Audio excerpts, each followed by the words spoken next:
So, as I said a little earlier, we're starting a new phase of our sermon series.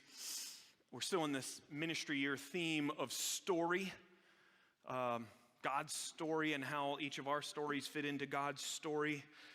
But we're starting a new segment of the series just to look at the ways in which God works in wonderful ways in individuals' lives. Which is not to say that God is not a God of the mundane, but simply to say that God works in our story. The ways in which God works in our stories should cause us to break forth in wonder. So here's some of the ideas that we're going to look at in this series. Just that, like today, that God enlightens us. God doesn't have to, but chooses to enlighten us. That God adopts us, that we all get to be called beloved children of God. That God provides unmerited favor, which is wonderful in and of itself. That God liberates, that God breaks down in order to build up, that God has compassion. That these are all actually things that should cause us to break forth in wonder. And each one of them, in and of themselves, is a holy thread, as we worked on through the fall, that there are these themes that permeate through the scriptures, but instead of reading multiple passages, throughout this part, we're just going to read one passage at a time, and you can find the other passages, or maybe they'll come up as the sermons go on. But today's is from Matthew chapter 2. Let me pray for our time in the Word real quick.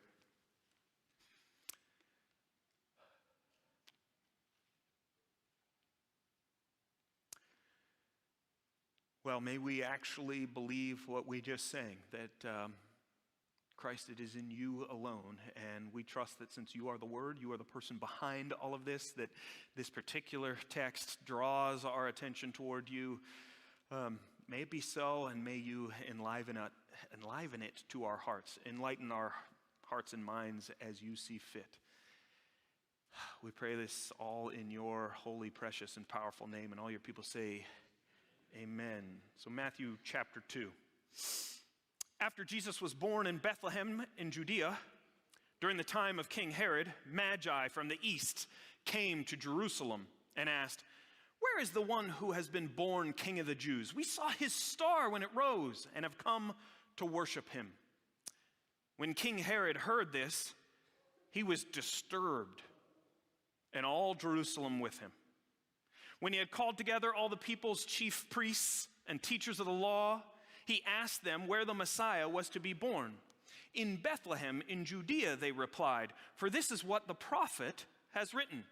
But you, Bethlehem, in the land of Judah, are by no means least among the rulers of Judah, for out of you will come a ruler who will shepherd my people, Israel."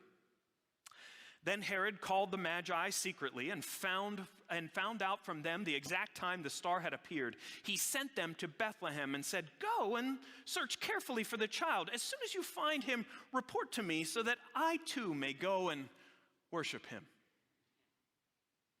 After they had heard the king, they went on their way, and the star they had seen when it rose went ahead of them until it stopped over the place where the child was.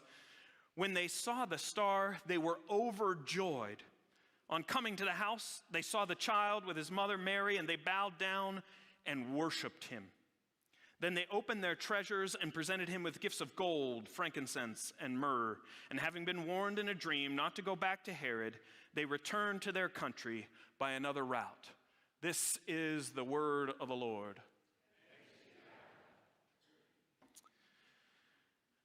In today's world, as opposed to the ancient world back then, unless you are like Karen Farrell, who doesn't look like she's here, but I'm going to talk about her anyway, because she goes out at odd hours of the night into remote parts of the countryside in order to get the perfect shot. And unless you're like her, you don't get to see a great view of the night sky that looks like that when we're actually out in the dark, we're usually surrounded by, the ambient light of street lights and look up to see mostly darkness. The ancient world, though, without streetlights, was very mindful of the night sky, right? In fact, many of the people, particularly in the countries that were to the east of Palestine, they developed a study of the stars and the planets.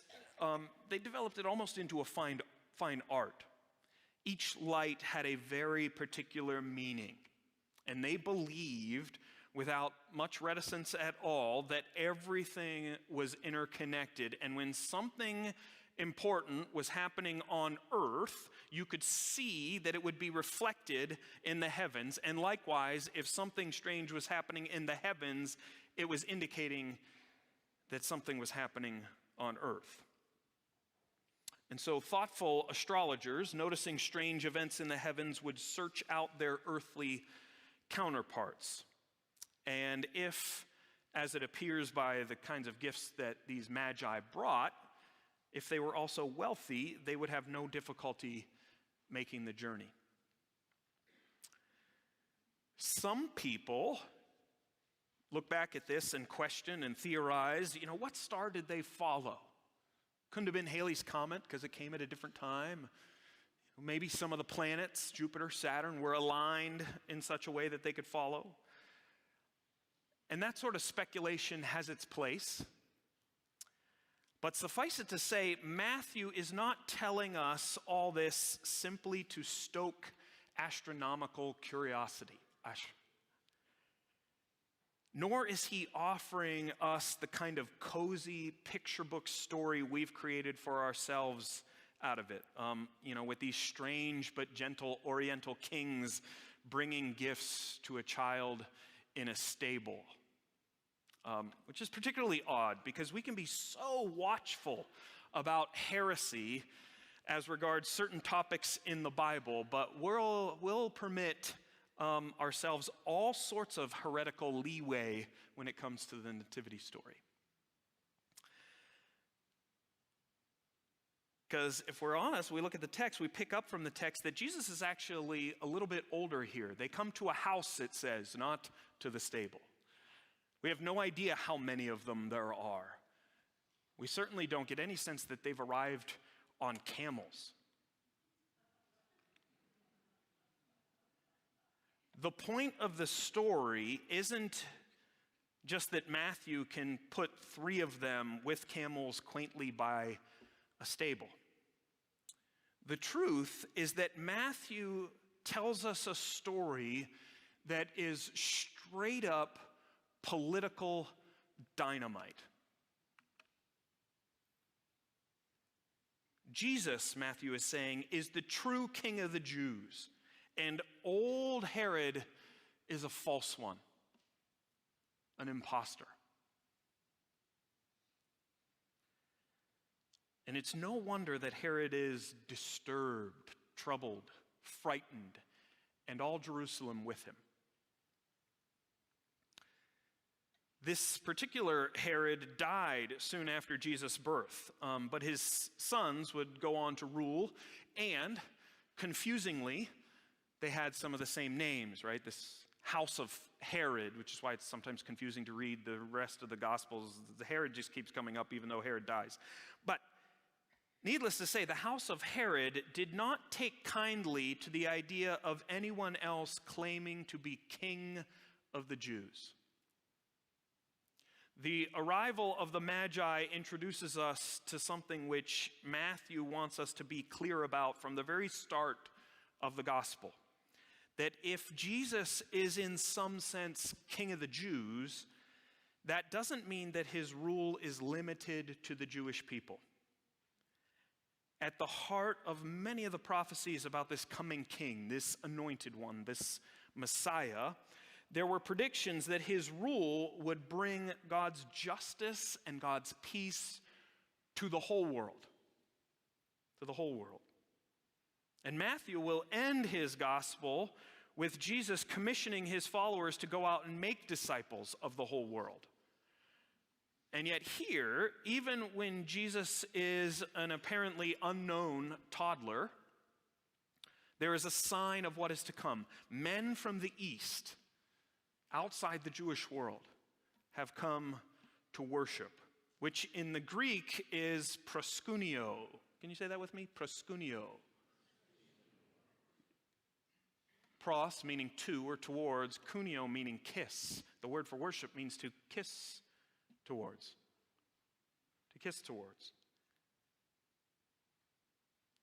And even though it carries this implication of kind of bowing down, yet at the culmination of their encounter with Christ, the text is kind of redundant about it. It says that they bowed down or fell down and worshiped him.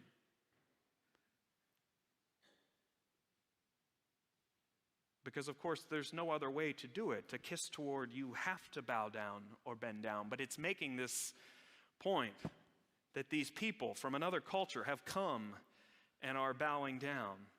And it's the understatement of the century for the NIV to say that they were overjoyed.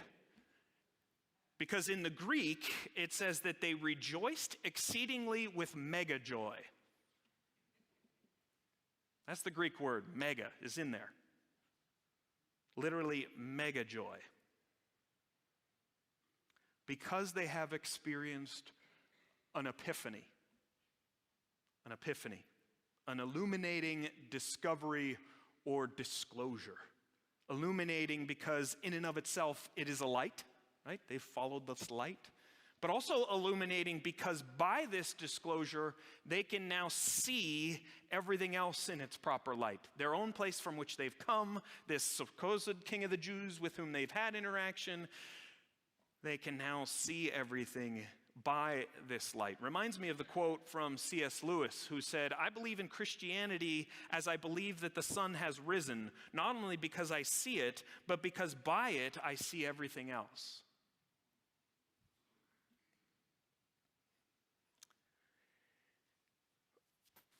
I believe that we can take a few things from their experience, this epiphanal experience. Perhaps some helpful guidance as we head into the new year. The first is that I think there's something to be said for darkness. For darkness. It shouldn't be lost on us that the Magi are searching around in the darkness for a light. That when they come onto the scene of this gospel story, they are searching around in the darkness trying to find a light. And in that way, their story is the story of every single human being. That we're not just naturally in the light, that we're naturally in the darkness. Which I think then ought to, if we follow the story, ought to lead us in two directions. The direction is of humility and hope. So let me explain. First about humility. From the perspective of those on whom light has shone, who have experienced the light, it may feel like, oh, I'm not stumbling in the darkness. I've experienced the light. But that's a dangerous position because short of God's intervention, we're still like the Magi searching in the darkness. And there's something modest, something humbling about emulating this posture of the Magi, the posture that admits we are in the darkness needing some light, that there is but one king who shows us the light, that short of God's intervention, we're lost and can't see what we need to see. Which I think is a great reminder from this story because sometimes it can be hard for us to admit that we're sometimes stumbling in the darkness.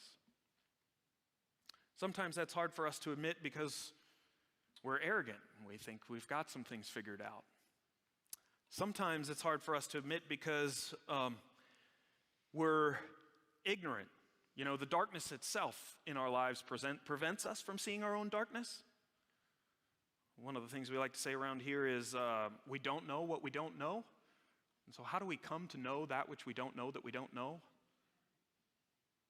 Sometimes we need God to shed some light on it. Sometimes we have a hard time admitting this state of darkness because we're actually cynical about escaping the darkness. Or sometimes we have a hard time admitting it because we feel like we have to show up as the light in somebody else's darkness instead of really saying, hey, man, I'm in the darkness right now. I need the light. Regardless of where we're at, I think there's something about this posture of being open to the light and being drawn to the light that as we head into a new year of opening up our Bibles, a new year of showing up in this space of worship, that there's something about this posture that we might have and how it might differ from other postures. Because we can show up when we open our Bibles or open up in it, go into a space where we're in a Bible study or with some people, or open up in a space like this worship setting, and we can come from the outset saying, God, what light do you have for me today? Where are the places where I'm walking in darkness? And you know the places where I'm walking in darkness. Where can you shed some light on that? How can you be the light that I know that I need? Which, again, brings me back to something I've pointed out many times, back to that stained glass, which has now become our logo. That at the center of that stained glass, at the center of that cross is Christ, the light of the world, the one who says he is the light of the world, and that there's little miniature lights coming into and going out from that light. And that part of our work as followers of Jesus, but part of our work as humans, not just as followers of Jesus, is to follow that attraction to the light. Follow that attraction to the light. Follow that attraction to the light, which starts with some level of admission that we don't have all the light with us. That we're walking in a little bit of darkness and need to come back to that light and be drawn to it over and over and over and over again. And that when we open the scriptures, when we come to worship, we can humble ourselves yet again and say, come, light up my world. Come be the light that I need. And then humble ourselves over again, just like the Magi who bowed down and proskunioed, acknowledging the great light. So yeah, as we enter this new year, I think there's something about renewing our commitment to that posture, the humble posture that says, man, I'm in the darkness without God's light. The humble posture that worships the giver of that light. Because the wonder of all wonders is that God sends his light to us, that God enlightens those who are in the dark. Whether we're in the dark because of our own sin or in the dark because, man, this world is brutal. God enlightens. He doesn't have to, but he does. That's the wonder-working nature of our God. And it's a theme throughout the scriptures, not only for the Magi, for Saul, who's persecuting the church, and then the light comes and blinds him because he needed to be able to see. So ironically, the light blinds him so that he might see. Or the guys on the road to Emmaus who can't see Jesus right in front of their face until that bread is broken, and they have their epiphanal moment. But for all of us, there's some level of future epiphanies we can look forward to when we admit that level of, and have that level of humility in the face of our own darkness, unlike Herod, who is the exact opposite of that posture. But since the wonder-working God shows up in that humility in such a way that brings some light, that's why I say that this story not only should lead us in the direction of humility, but also in the direction of hope. Because I think a lot of us look at the present darkness, whether that be the darkness of an individual we know, or the darkness of a circumstance that we're in, or the darkness of the greater world, and we can start to lose hope. But here's the thing, what's true of the Magi is true of every human being. We're all searching around in the darkness trying to find light. Everyone is looking for light. And that's even true of those who seem to come across as though they've found the light. So I'm speaking specifically here of sometimes we look at people outside the Christian circle, the Magi. No, everybody is looking for light. Everybody is looking for light. And I think about that in our current culture, in which it seems like more and more people are rejecting God. And I think about the fact that our present culture is very much a product of a movement called the Enlightenment. The Enlightenment, which is 17th and 18th century. We're talking these big thinkers, Immanuel Kant and John Locke and David Hume and Jean-Jacques Rousseau. And part of the reason they talked about it as the Enlightenment, because it was coming on the edges of what was then known as the Dark Ages. We now know that there was more light in the Dark Ages than what they would admit to. But many of them would say it was the Dark Ages because there was too much Christian influence suppressing people's ability to reason for themselves. And based on their own reasoning, they had now become enlightened. And thus, the Enlightenment. That's a pretty simple view of it, but the Enlightenment. And now, in the 19th and 20th centuries, we're kind of products of that Enlightenment. And part of what more and more people are figuring out is that that sort of enlightenment that depends solely on reason and not on God's enlightening and places God to the side, that all of that becomes a dead-end road. And that the people who thought they were enlightened still feel trapped in the darkness, which is part of the reason why I've pointed people through my newsletter to that podcast, The Surprising Rebirth of God. He traces this whole movement and how more and more atheists are coming out of their atheism, realizing just how much of a dead end it is, and realizing that when you displace God the way the Enlightenment did, you get what G.K. Chesterton talked about, that when men choose not to believe in God, they do not therefore believe in nothing. They then become capable of believing in anything. And so God, the real God, just gets replaced with all sorts of other human gods.